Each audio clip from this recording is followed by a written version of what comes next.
Folkestone Harbour Station was once a major hub in Kent's transport network. Hundreds of people came to Folkestone every day along the line that cuts through the chalky cliffs and hills and runs across the bridge through the harbour.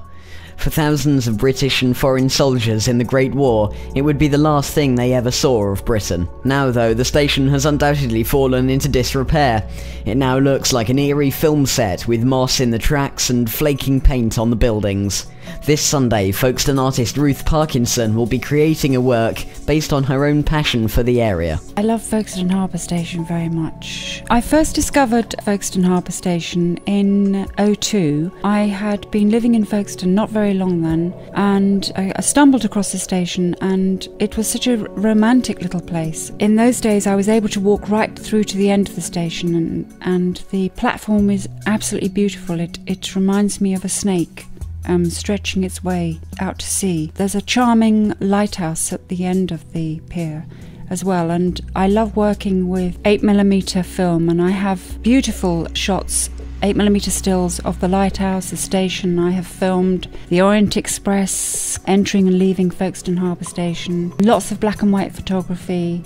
I've spent a lot of time talking to people actually about the station and the part that it's played in their lives, and I've made recordings with people at Age Concern. I've had some happy times on that station, and I have collected a lot of artefacts as well. The project that Ruth's running can be seen by everyone at the end of this week.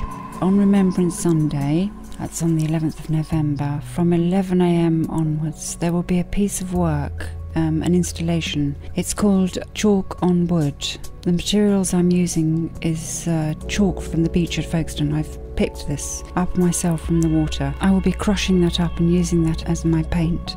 My canvas will be the boards of wood that comprise part of the lower end of the station, and it's the pier. To see the piece of work, you can go to the Harbour Arm on Remembrance Sunday from 11. If you go towards the lighthouse and look down, you'll be able to see Ruth's artwork in chalk on the planks of wood next to the waves. Chalk has an ethereal nature, that it has the propensity to easily dissolve, and that is behind the concept of this piece of work, that the sea and the rain will wash this piece of work actually into the sea, which is what I want to happen. I don't know how long the piece will be there for. It will all be dependent upon the elements, the salt spray and the rain. What's the deeper meaning behind the piece of work? It's a very evocative piece of work. The work is a commemoration to the 4 million men that passed through the station during World War I.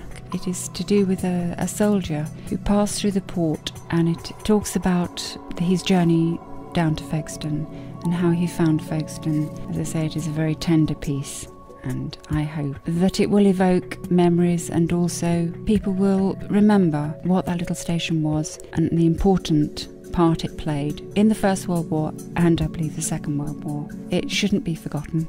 As you'll have heard as part of my Folkestone series on KMFM a few weeks ago, the whole area is part of Roger de Haan's master plan, which is set to change the face of the harbour forever. Many people have visited the station. They're very sad to see the way it has been neglected. It is going to be, I think it's going to be demolished.